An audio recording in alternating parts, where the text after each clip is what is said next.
So we were doing machining and mold work out of Maximum Mold from 1996 to 2015.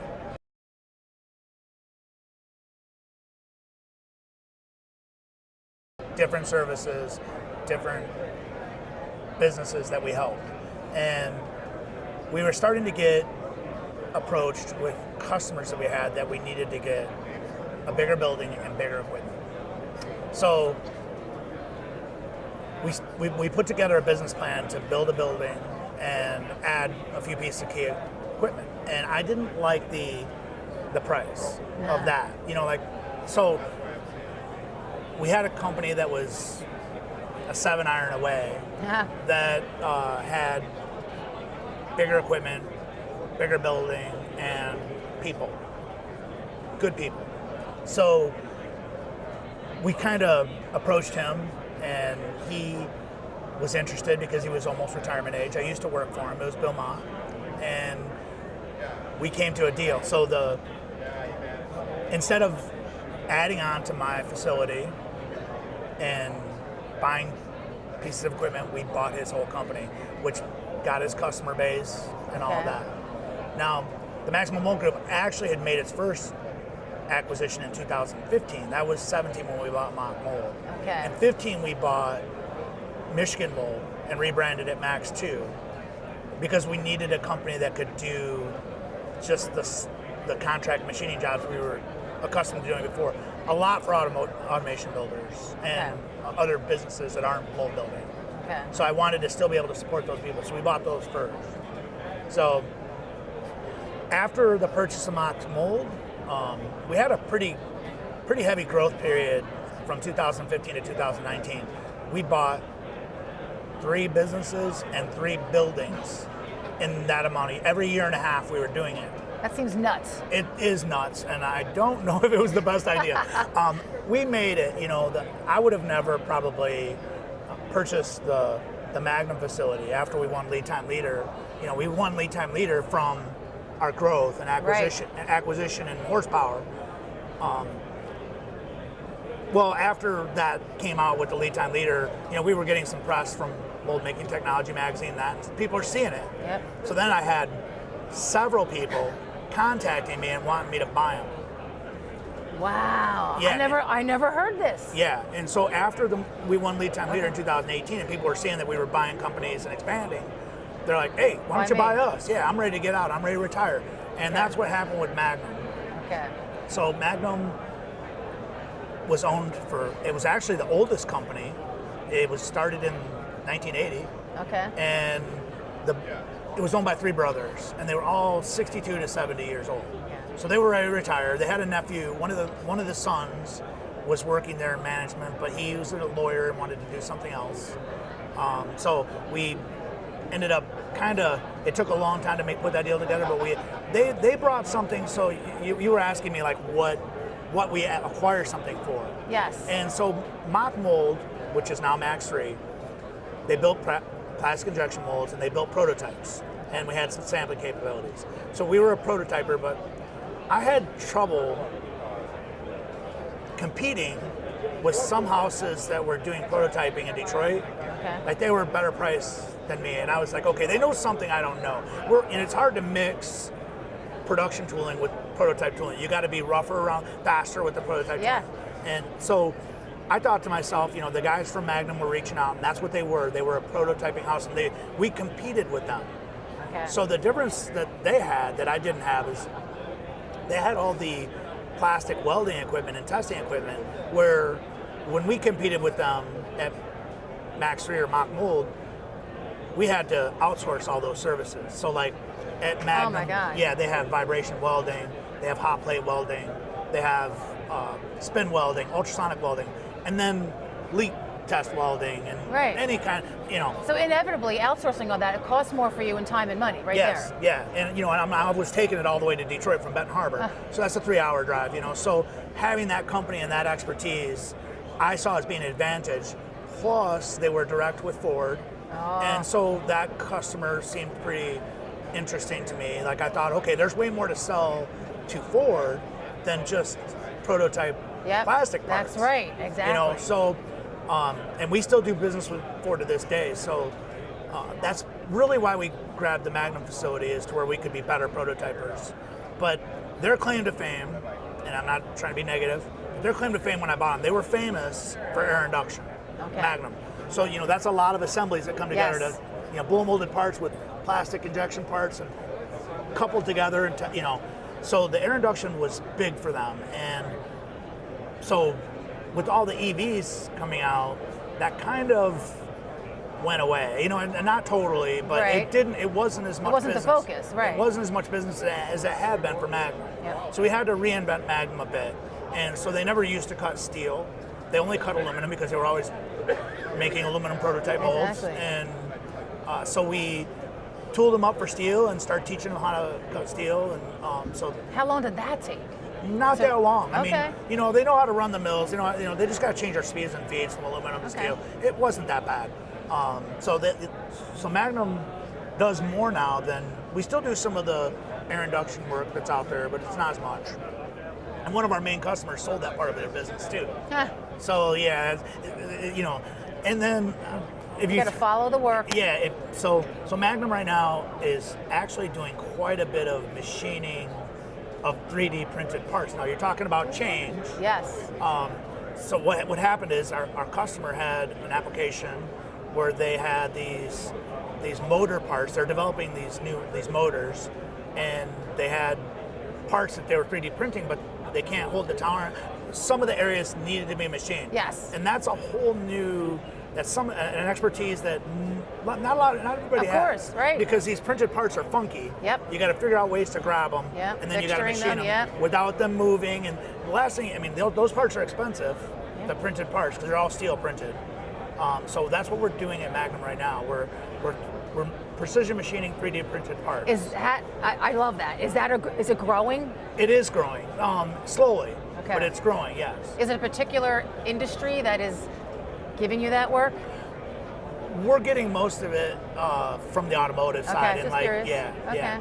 That's exciting. I'm actually seeing that it's impacting one of MMT's guys, right? Yeah. You're getting some of that work. Because a lot of people still think that the 3D printing parts coming off are ready to go, and there's a lot of post-processing involved. There's a lot. That's opportunity for you if and you have the capabilities. Honestly, the people that we get the work from, they have really nice printers, but they don't have the post-processing equipment. Yeah. Exactly. So it's turned into something, and it's supposed to this year expand, and there's supposed to be more of that type of work, so we're looking forward to that. Is there anything missing in your arsenal of technology that you need for that type of work, or you have everything you need? Well, last year in 24, we had a machine that had it's kind of like it was a FIDA machine that had a rotary table that spun up and down, so it was a makeshift 5-axis. We started doing the machining of the printed parts on that, but the problem is that's an older machine, and the tolerances that I could hold with that I wasn't able to cut some of the parts that were available. So we were a little slow on work, and there's all these precise parts I needed to machine. So we had to buy a new 5-axis for that company. So we did that in 24. Whose did you buy? I bought a Haas. Okay. Oh, okay. Yeah. Okay. Yeah, I mean, there's definitely more expensive equipment out there, but the Haas is actually doing a really good job for us in that arena. Work. I like that. That's a nice plug for them. Yeah. Right. So we added a 5-axis there after starting to do that work. But we're still building. So how much is tooling? How much is, I know you're involved in the die-cast dies tooling too, which is funny. A lot of the mold-making readers can do that work. Yeah. But you were the only shop that I knew that would go to like a NACA event and be exhibiting for that kind of type of work too. Even though I know people can do it, you actually promote that. So it's molds, machining, machining 3D printed parts. I mean, die-cast dies. The interesting thing about how my group works is, I've got key people at every place. Brian Mary runs Magnum. And so he is the plant manager of Magnum. At Maximum Mold, I have Matt Fairchild, and Jason Coleman is the main sales guy. Max 3, I have Dan Padell, that's the plant manager, and I've got 2 salesmen there. And then at Max 2, Charlie Crittner is in sales. He also sells for Maximum Mold. So he's very educated in the die-cast world. He sells those, and he does all the selling for Max 2 and runs Max 2, which Max 2 is just the precision components of it. Okay, you know? got it. So the way we help each other, and when I told you I wanted that Ford customer, Yep. and that's one of the reasons I bought Magnum. From the time we got into Magnum and I started going to Ford, the old owner brought me to Ford and introduced me to people. The first thing I started to promote to them was, we can do more. We can do more than this plastic stuff. We can do prototype die cast as well. And the gentleman was like, okay, that's interesting. And so he started pushing it. So over the last 5 years, I've quoted several prototype die casting projects for Ford Direct, but I couldn't get one. The pricing didn't make sense for their business plan, whatever they were trying to do. This year, we landed our first one with Ford, and so. Well, what changed? We had a project come up. We put a number on it. The number worked. Okay. So Magnum, even though they're machining these printed parts and everything else, because I was busy with guidance from my engineer at Maximum Mold, which Maximum Mold is really my die-cast technology center. Okay. It's the only company that designs and builds die-cast in my group. Okay. It's my original company. But that hasn't always been its focus, has it? No. Okay. So Brian took this project from Ford, this die-cast project, and he designed it with the guidance of my designer, like through WebEx. Okay. He designed it and he's building it complete. We're going to cast the parts in Stevensville, and then he's going to finish machining them, the after-cast machining. Okay. So Magnum just turned into a die-cast prototyping shop. Yeah. Because of its association with Maximum Mold and our expertise. We sold it, and really Maximum, if they weren't so busy, they probably could have done all that work, right? But we were busy, and it was like, and you had options. yeah, Brian, I need your help to do this. So that's kind of what my job is. Like, I talk to all my key, and we move things around. We move things around to try to make sure to hit dates the best we can. We don't hit every day. We miss sometimes. Of course. So that's what my job is to move the pieces and help people understand where help my managers understand where they can place something inside our group to get it done on time. All right, so that just leads to the last part of this conversation is, and you mentioned this earlier, people are amazed or don't understand, how are you managing 4 separate facilities? Like, what is the key to that? Like, whether it's a communication style, whether it's a software platform, how are you managing all that? Well, all 4 companies use the same ERP system. Okay. So, and I'm familiar with it, I know how to use it. But really what it comes down to is the relationship that I have with all 4 of my managers, my plant managers. And Your right hand men, right? Yeah. And so that, I think I have a very good relationship with them, and keeping open communication with them, and even though I might, obviously, like we talked earlier, I can't be in 4 places at once, but almost every day I talk to the Detroit facility. I don't talk to Max 2. I work more from Maximum Mold and Max 3 because they're so close. I kind of move my way between those 2, but Max 2, Charlie runs pretty much by himself. I don't have to help him out too much, but we do communicate, and he helps me with jobs when I need it. I do also the same for him. So it's just about communication. It is. And have those 4, is it 4 guys or 3 guys? 4. Have those 4 guys been with you a long time? Charlie has. Charlie's been with me for 10 years. Matt Fairchild that runs, and Jason Coleman, my key sales guy now at Maximum Mold, been with me for 10 years. A lot of them are 10 years. Okay, yeah. 10 years. It's a decent amount of time, right? Yeah. You know what each other's, Actually, how they Dan tick. Padell that runs Max 3, he's been with that company for over 20. Okay. And he was in management before I bought it. So he knows what he's doing. Yeah. All right, so what are you looking for the future? What are you hoping for as a whole, Maximum Mold Group? Well, I'm hoping that I actually am interested in, because we're a diverse group. We do a lot of different things, not just molds and dies. Yeah. And so I'm hoping to actually expand a little more now. Like I've taken a back step to expanding. I did my last purchase in 19 right before COVID. Right. And and I had just done mock mold. I purchased that in 17. So I had 2 purchases that I was still actively paying for when COVID hit. So that was a big struggle for me to get through. And after that, I got a little close, a little bit sweaty. I'm sure. And I'm so sure. I haven't done it again because I want to get a hold of it. And we've got through the struggles of the pandemic, but I'm feeling like now, like I want to add more to our group. And with different capabilities? yes, like we're actually looking to get into automation more. Like remember how I was saying I was machining all? Yes.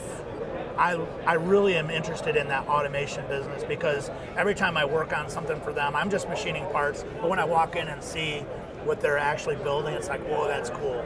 It's When you see it, do you see things where like we could do that? Oh, yeah. We could do that better. Yeah. Give you ideas. Yeah, so I'm looking at that pretty closely. I'd like to, Okay. and if we did go into the automation, what I'm thinking of is if we went into the automation business as well, like added that to our portfolio, Yeah. that adds more work for my whole group. Oh, totally. Yeah. You're right. Yeah, so if I could get into that market and start building some of that equipment, my whole group gets busier.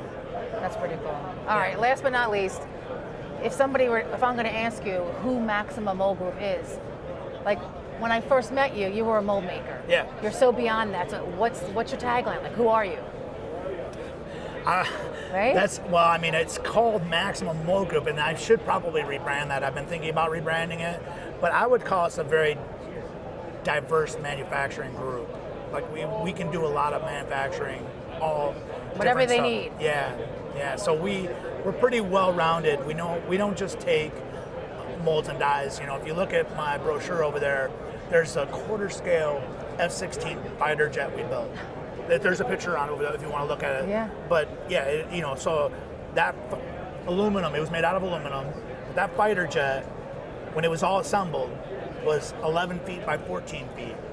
And it was a really cool project. It was a lot of fun. So I think their range is so huge, yeah. right? So it's not everybody's cup of tea to be. No. Some people say you're into a lot of things. There's no way you can be good at all of them, but that's not true because the people that manage my locations are experts. Got it down. And it's the people in the process, Yeah. right? And I believe you can go either way. You get really, really specialized and be really, really good at one thing. I get that. Yeah. But the more diversified you are, you can ride those waves and a trust lot me, there's been several times where 1 or 2 of my operations is slow and the other 2 are not, and they help.